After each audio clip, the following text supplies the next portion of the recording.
Selawat berikan salam marilah sama-sama kita kirimkan buat arwah Nabi besar Muhammad Sallallahu Alaihi Wasallam. Allahumma sholli ala sayyidina Muhammad wa ala ali sayyidina Muhammad.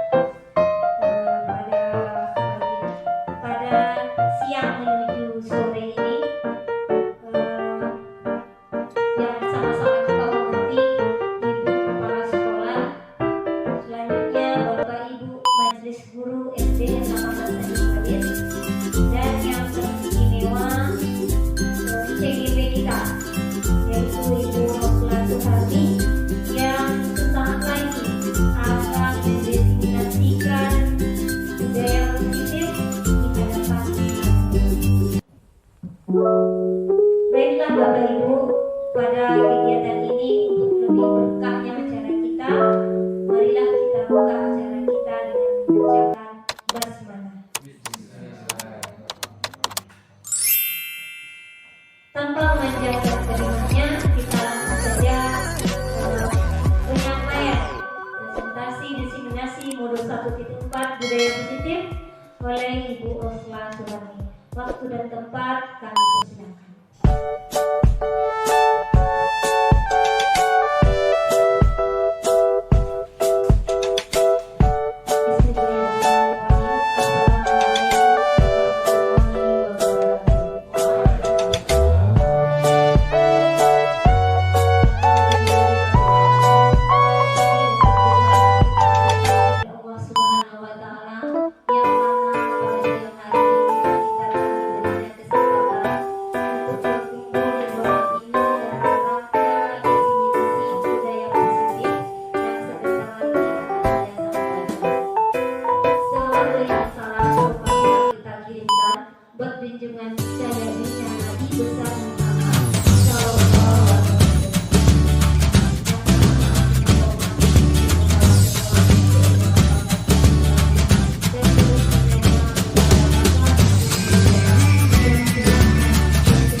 Baiklah Bapak Ibu semuanya, hari ini saya akan mencoba untuk mendesiminasikan budaya positif yaitu pada modul 1.4.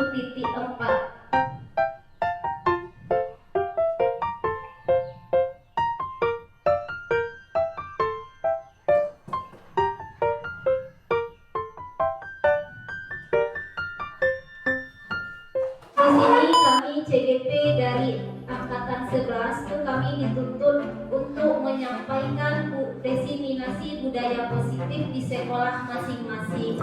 Nah, di sini dalam tujuan desiminasi kali ini yaitu yang pertama sebagai pengembangan budaya positif di sekolah. Karena budaya positif ini wajib salah satunya kita terapkan di sekolah kita. Yang kedua, sebagai upaya membangun kolaborasi antar warga sekolah dalam mengembangkan budaya positif di sekolah.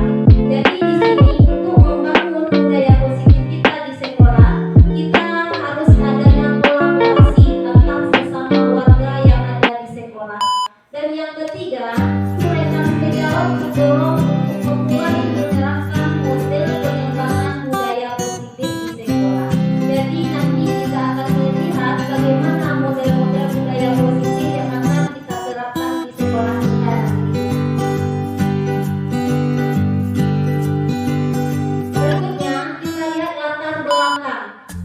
Sekolah itu hendaknya menjadi tempat yang nyaman, aman, dan menyenangkan bagi murid untuk menumbuhkan siswa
kelas, 4. 5 kebutuhan dasar manusia, 5 posisi kontrol, dan terakhir yaitu segitiga restitusi.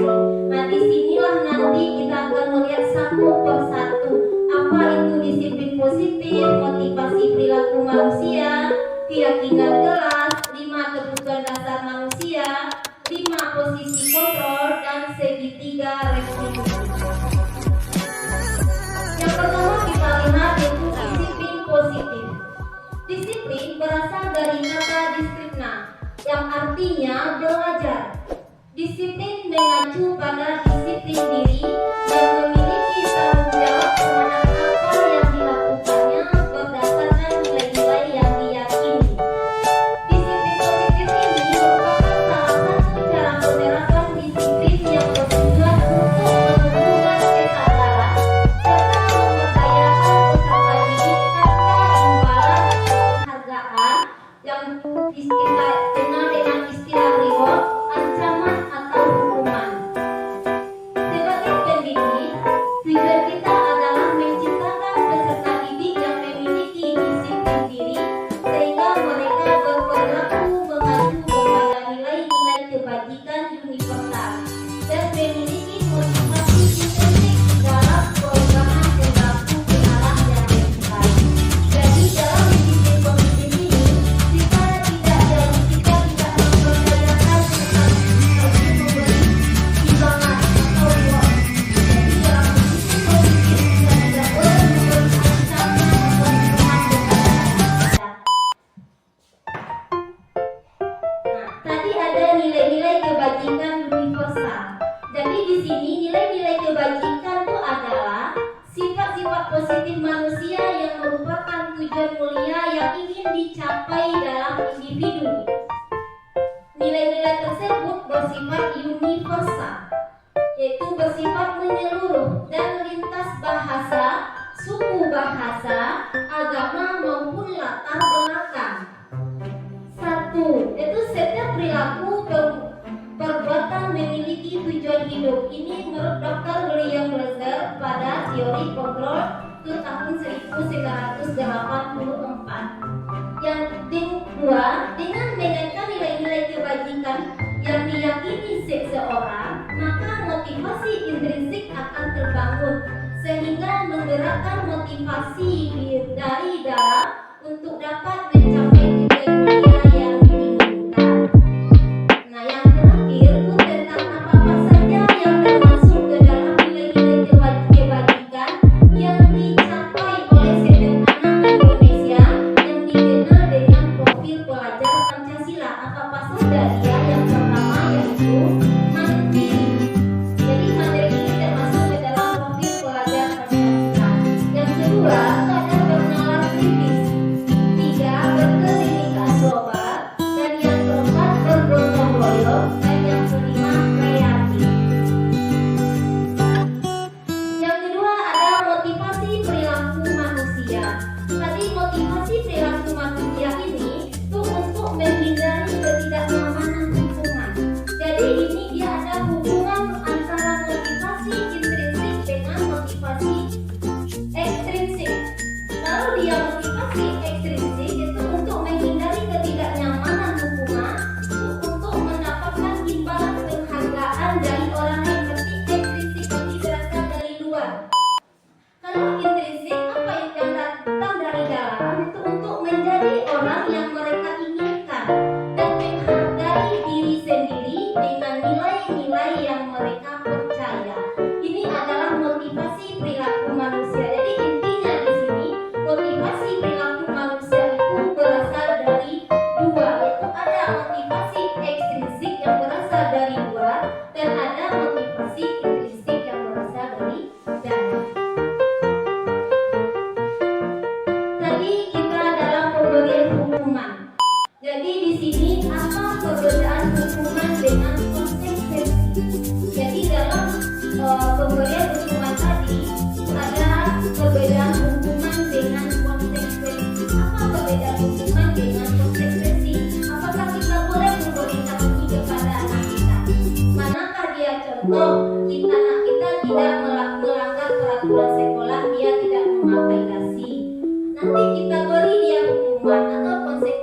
apa yang harus kita lakukan. Nah, di sini akan kita lihat sebuah perbedaan. Hukuman yaitu sesuatu yang menyakitkan harus terjadi.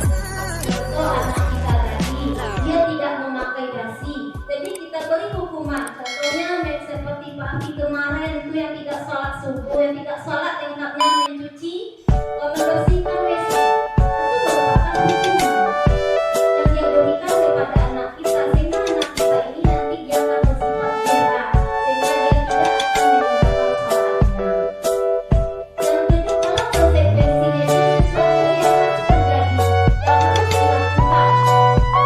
Ada lagi yang kalau hukuman itu membuat anak sakit fisik maupun hati untuk jangka waktu lama. Jadi kalau kita memberi hukuman kepada anak kita, suatu saat anak kita itu nanti dia akan merasa dendam kepada kita. Contoh, dulu ibu itu pernah menampar sama seseorang. Tapi setelah kejadian yang beberapa tahun yang lalu, setelah dia kakak akhirnya dia mengingat kembali kalau dia sedang nampak kita.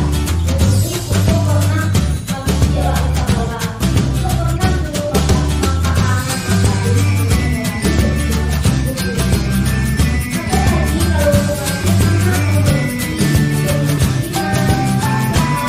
kalau anak menyakiti diri sendiri, konsep diri yang buruk, anak belajar dengan menyembunyikan kesalahan, marah, merasa bersalah, dipermalukan, merasa tidak dihargai. Inilah yang dikatakan dengan hukuman. Jadi kalau kita memberi hukuman kepada anak, berarti suatu saat anak itu dia pasti akan mengingat kita kembali. Dulu aku pernah membela anak. Kalau konsekuensinya itu membuat anak merasa tidak nyaman dalam jangka waktu pendek, dia akan merasa gelisah. Anak akan menghargai disiplin, stimulus tanggapan, mendorong anak agar mudah menyesuaikan diri, konsep diri yang baik, anak belajar untuk mematuhi peraturan, kehilangan hak, dibuat tidak nyaman dan diasingkan. Yang berikutnya kita lihat lagi yaitu kebutuhan dasar manusia. Kebutuhan dasar manusia adalah segala sesuatu yang kita lakukan untuk mendapatkan apa yang kita inginkan. Seluruh tindakan yang kita lakukan memiliki tujuan tertentu, dan semua usaha terbaik yang kita lakukan adalah dalam rangka agar kebutuhan dasar kita terpenuhi dengan baik. Di sini kebutuhan dasar manusia itu ada 5. Yang pertama itu bertahan untuk hidup. Kita bertahan untuk hidup pasti kita memerlukan makanan, pakaian, tempat tinggal, keamanan, dan kesehatan. Yang kedua, kebutuhan dasar kita itu adalah kasih sayang dan rasa diterima. Jadi kita membutuhkan rasa diterima, dipedulikan, berbagi, kerjasama, menjadi bagian dalam kelompok. Yang ketiga itu penguasaan, harga diri, keinginan untuk dianggap memimpin, berprestasi, diakui, didengar. 4. Kebebasan, mandiri, memiliki pilihan, mencoba hal baru, mampu mengendalikan arah dirinya. Dan yang terakhir kesenangan, itu bermain, humor, antusiasme, dan tertawa. Inilah 5 kebutuhan dasar manusia yang inilah yang akan kita lakukan kepada anak didik kita. Dari 5 kebutuhan dasar, berarti anak kita ini dia semuanya butuh. Dia butuh bertahan hidup, dia butuh kasih sayang dan diterima, dia butuh kekuasaan, dia butuh kebebasan, dan dia butuh kesenangan. Apalagi kita dalam belajar. Dalam belajar, kalau kita selalu menuntut anak untuk membuat latihan, jadi anak dia akan merasa bosan. Jadi kesenangan pada anak itu sudah kita ambil. Tidak ada lagi kesenangan yang didapat oleh anak kita dalam belajar. Berikutnya, dan kita lihat lagi 5 posisi kontrol seorang guru. Nah, inilah yang harus kita tanamkan pada diri kita, Bapak Ibu. 5 posisi kontrol kita. Jadi dari sinilah kita melihat kita apakah kita nanti sebagai seorang penghukum, apakah kita nanti seorang yang merasa berbuat bersalah? Apakah kita sebagai teman bagi anak kita? Apakah kita sebagai pemantau atau kita sebagai manajer? Nah, dari kelima ini nanti kita akan memilih di posisi mana kita sebagai seorang guru. Nah, kita lihat satu persatu. Yang pertama akan kita lihat dulu yaitu sebagai penghukum. Apa itu yang sebagai penghukum? Nanti Bapak Ibu bisa merasakan pada diri Bapak Ibu. Apakah selama saya mengajar ini saya sebagai penghukum? Apakah kita sebagai teman, sebagai manajer atau sebagai yang lain?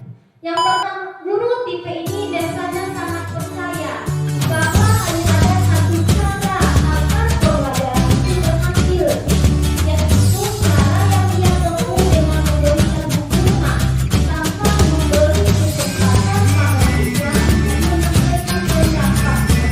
Jadi kalau kita sebagai seorang guru ini kita berikan kepada anaknya Ustaz. Kalau tidak dapat, berarti kita akan memberi dia hukuman. Contoh, adapun beberapa ciri-ciri apa tanda-tanda kita sebagai penghukum. Yang pertama, itu adanya bernada tinggi. Udah PPR, udah matola kok menggodangan, apa model itu di. Jadi ada mata melotot, jari kita menunjuk. Jadi jangan kita sering kepada anak kita memberikan tunjuk tangan anak. Itu salah satu ciri-ciri kita sebagai penghukum. Konsekuensinya, apa konsekuensi kalau kita sebagai penghukum? Itu anak merasa tertekan, marah, bahkan menimbulkan ketidakpercayaan diri pada anak tersebut. Jadi intinya di sini anak kita akan mentalnya lemah karena kita sering berbicara bernada tinggi, kita sering mata kita melotot, kita sering menunjuk jari, menunjuk anak dengan jari. Jadi kalau ini yang kita lakukan kepada anak kita adalah sebagai posisi kita sebagai penghukum. Berikutnya itu ada posisi penghukum itu sebagai ini ada kalau kita berbuat merasa bersalah. Jadi yang pertama kali kita sebagai penghukum, yang kedua berbuat merasa bersalah. Guru tipe ini biasanya akan bersalah lemah lembut, bahkan menciptakan suasana hening yang membuat orang lain merasa tidak nyaman, merasa bersalah atau rendah diri. Kalau ini kalau guru kita sebagai pembuat merasa bersalah. Apa ciri-cirinya kalau berbuat merasa bersalah ini? Ciri-cirinya yaitu nada suara mengelas, halus, sedih, lesu. Kalau lesu kan Bapak Ibu pasti tahu raya lesu, tiba-tiba memang lembut, coba kece, suara kita mengelas tapi antara korek beda. Itu merasa berbuat bersalah, membuat merasa bersalah. Apa tuh konsekuensinya kalau kita sebagai guru berbuat merasa bersalah? Itu murid akan merasa bersalah. Murid yang akan merasa bersalah Bapak Ibu karena telah mengecewakan Bapak Ibu gurunya. Bahkan merasa gagal yang paling berbahaya justru bisa menyakiti diri atau orang lain. Kalau kita sebagai pembuat bersalah, jadi murid itu yang akan merasa bersalah, bersalah kita yang tertanam di dirinya kalau kita berbuat merasa bersalah. Dan yang ketiga, itu sebagai teman. Apabila sebagai teman ini, kalau kita sebagai teman, itu tipe guru ini biasanya tidak akan menyakiti murid. Nah, kita tidak akan menyakiti murid kita. Namun akan berupaya mengontrol murid melalui pendekatan konstruktif, pendekatan yang lebih dekat lagi, yang lebih intern. Guru tipe ini menggunakan hubungan baik dan humor untuk mempengaruhi perilaku murid. Berarti guru kalau sebagai teman memang kalau kawan jadi kita dalam di sekolah ini itu kita selalu menggunakan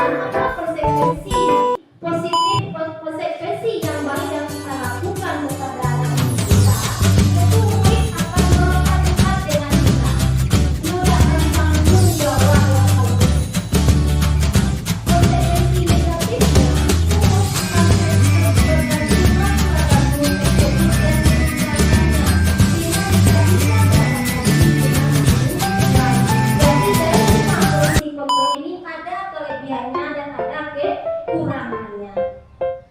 Yang berikutnya, guru itu sebagai pemantau.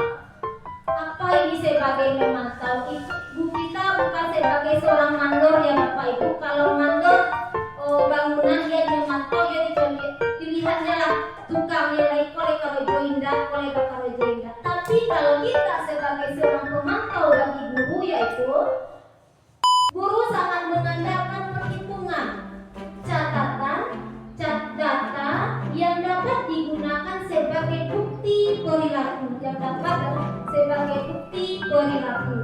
Sebetulnya tipe ini lebih kepada menunjukkan tanggung jawab. Jadi ini menunjukkan kepada tanggung jawab kita sebagai guru dan mengontrol murid kita. Jadi disinilah kita itu dikatakannya sebagai pemantau. Adapun ciri-ciri dari pemantau itu, yang pertama yaitu nadanya datar, bahasa tubuh formal. Konsekuensinya kalau kita sebagai pemantau itu siswa memahami konsekuensi yang harus dijalani. Namun anak tersebut belum sampai mendalam bebas kesadaran diri yang timbul dari dirinya. Hanya sebatas konsekuensi saja. Guru tipe ini biasanya dia sangat guru tipe ini biasanya dia sangat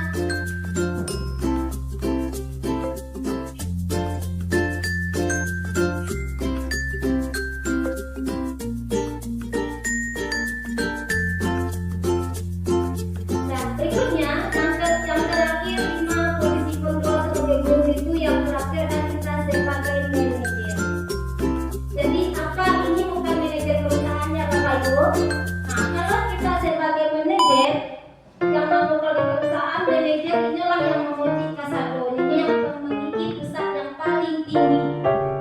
Kalau kita sebagai seorang guru, itu kita berbuat sesuatu bersama dengan murid, mempersilahkan murid untuk bertanggung jawab atas perilakunya dan mendukung murid agar dapat menemukan solusi atas permasalahannya sendiri.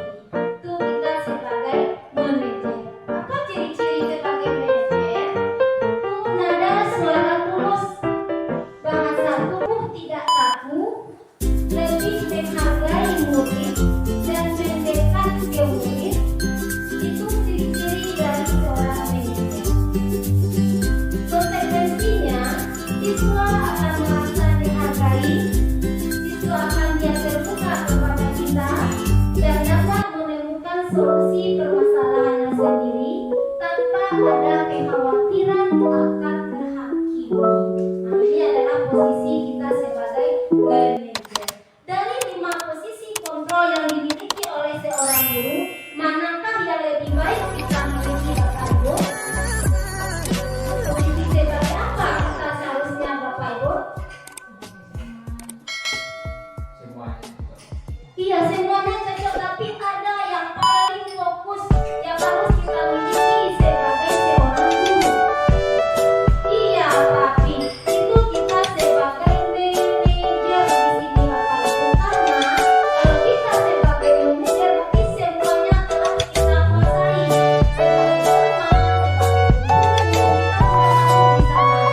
Kalau kita sebagai manajer, karena kita di sini kalau kita sebagai manajer,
kecewa sekali dengan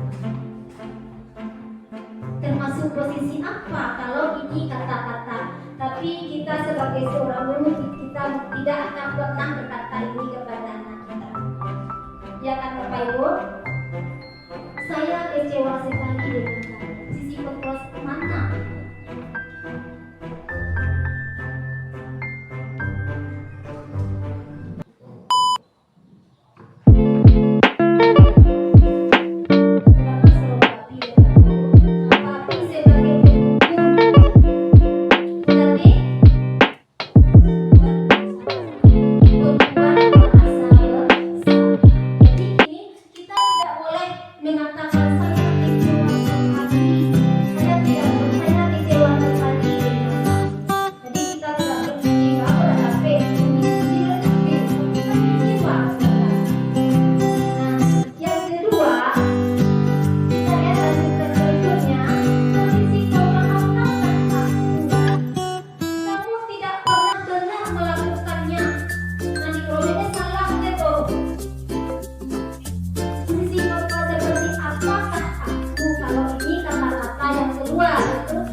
Ayolah lakukan demi Bapak Ibu. Tertiba membenarkan karena bagaikan krojo itu di Bapak Ibu.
Manajer, kita tidak ingin sebagai pembuku, pemantau, membuat jelas apa salah, ya Bu. Jadi kita harus sebagai manajer. Nah, slide berikutnya saya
yaitu selalu contoh peraturannya di sini yaitu selalu kembalikan buku ke tempat.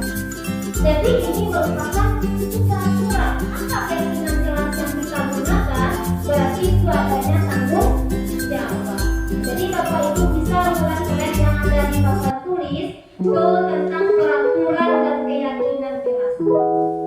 Jadi nampaklah oleh kita di sini bahwa peraturan itu semua segala aturan yang telah kita buat. Kalau keyakinan itu antara kita dengan siswa yang melakukan. Di sini timbulnya nanti kata-kata kalimat dibagikan yang universal. Dalam keyakinan kelas itu kita harus adanya kalimat universal. Kata-kata universal inilah yang pertama ada tanggung jawab, yang kedua ada menghormati, yang ketiga ada kesehatan, menghormati dan keselamatan. Jadi di sini adalah merupakan kalimat yang contoh kelas kita selalu membuat. Tapi ada kata disiplin. Disiplin masuk kelas dan keluar kelas, berdoa sebelum belajar dan sesudah belajar. Itu merupakan kesepakatan kita dengan siswa kita di dalam kelas kita masing. Itu adalah tentang peraturan dan keyakinan kelas. Berikutnya, slide berikutnya, kita lihat bagaimana cara kita membentuk keyakinan kelas. Dalam pembentukan keyakinan kelas, itu yang pertama ada bersifat abstrak, berupaya pertanyaan universal, juga dalam pernyataan spesifik, spesifik saja agar dalam membuat keyakinan kelas tidak perlu kata-kata kita yang panjang-panjang. Sesuai dengan kondisi kelas dan sekolah sehingga mudah diterapkan. Semua warga sekolah ke warga sekolah dilibatkan saat membuat keyakinan kelas. Jadi keyakinan kelas ini seluruh yang ada dalam kelas itu harus terlibat, termasuk ibu gurunya yang ada di dalam kelas. Jadi tidak bisa siswa saja yang membuatnya, tapi semua yang ada dalam kelas itu terlibat dalam membuat keyakinan kelas. Mungkin dalam keyakinan kelas ini ada 5 yang harus kita terapkan di kelas kita. Jadi dengan adanya keyakinan kelas ini, siswa kita dia akan patuh dan ingat karena kesepakatannya yang telah dia buat dengan kita. Berikutnya, ini segitiga restitusi. Disinilah kita nanti dalam segitiga restitusi ini itu penyelesaian masalah yang kita hadapi dengan anak. Segitiga restitusi ini adalah sebuah cara menanamkan disiplin positif pada murid, bukan untuk menebus kesalahan, namun untuk belajar dari kesalahan kita. Disinilah kita dibutuhkannya segitiga restitusi. Contoh, kemarin ini kami melakukan sebuah segitiga permasalahan dengan anak Masena, yaitu dia tertidur dalam belajar, walaupun dia tidur dan saja tak boleh dalam belajar. Jadi disinilah timbulnya kesepakatan keyakinan dengan cara menyelesaikannya dengan segitiga restitusi. Segitiga restitusi ini ada 3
menjadi orang yang sukses. Jadi disinilah kita menstabilkan contoh, cari solusinya Pak Ibu. Tadinya ketiduran dalam kelas, kenapa dia ketiduran? Kita beri dia solusi supaya Pak ada yang mogok di dalam kelas ini. Contoh anak tidak kompeten juga di dunia, cari solusinya di sana. Nanti dalam penyelesaian penerapan segitiga restitusi tadi. Berikutnya, validasi tindakan yang salah. Jadi dalam validasi tindakan yang salah ini itu kita mempunyai berdasarkan kepada prinsip setiap perilaku, yaitu berupaya memenuhi suatu kebutuhan tertentu. Disinilah kita mulai bagaimana kita punya kesan kita. Padahal kamu bisa melakukan dari diri. Kamu patut bangga karena telah memenuhi sesuatu yang penting dan kamu melakukan dengan sesuatu yang penting. Tapi anak muda ini pasti dia punya alasan kenapa dia melakukan sesuatu itu. Jadi disinilah tugas kita nanti sebagai manajer ini dalam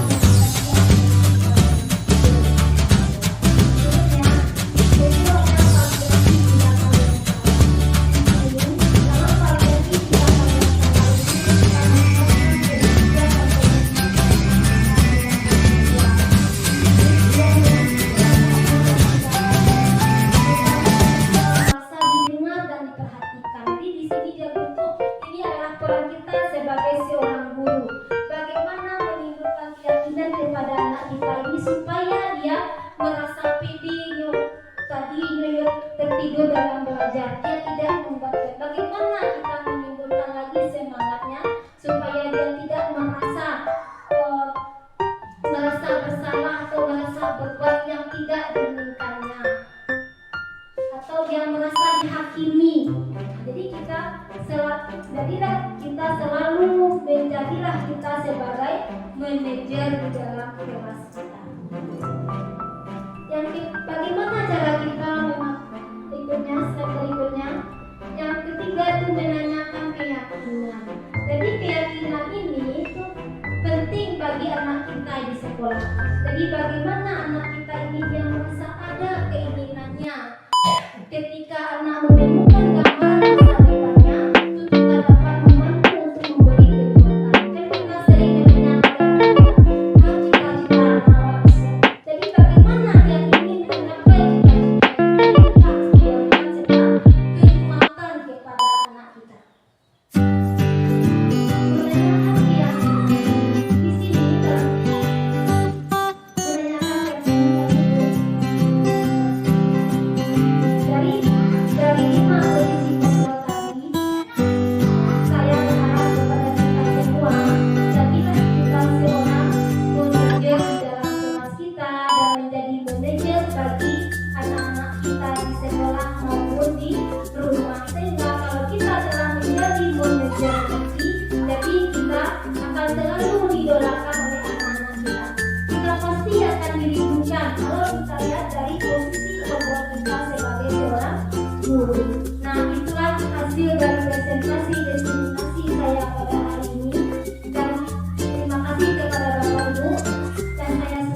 ini. Mari kita berikan tepuk tangan.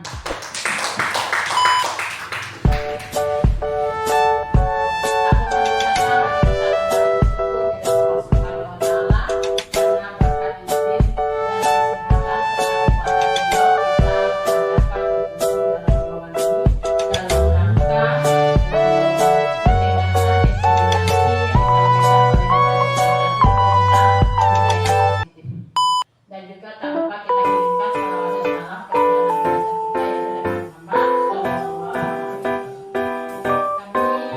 Kami mengucapkan terima kasih kepada Ibu Isra Suharni, guru BK kami, yang telah menyampaikan atau memberikan informasi atau destinasi tentang budaya kepada kita semua yang selama ini kita lakukan, tapi banyak yang pada yang tidak pada budaya yang disampaikan tadi sangat memotivasi kita dalam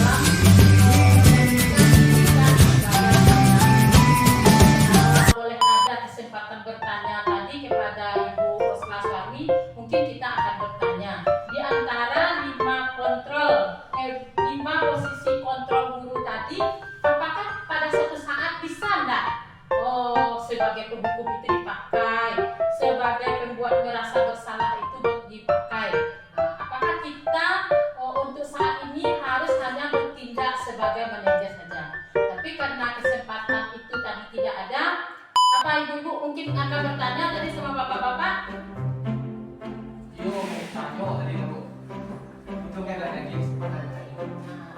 Tidak diberi kesempatan, tetapi diberi penjelasan bahwa kita untuk mendidik anak kita sebaiknya kita memakai posisi kontrol guru kita, yaitu sebagai manajer.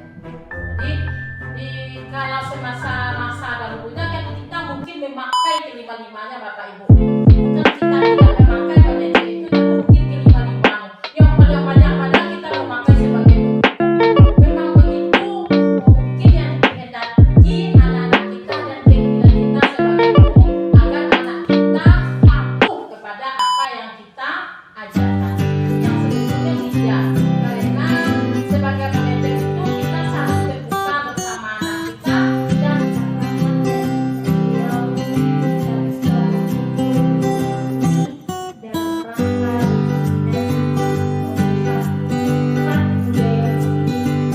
oleh Ibu Rosla Suharni SPG CGP angkatan 11 SDN 18 Tanjung Gading Kabupaten Cirebon. Selamat beristirahat.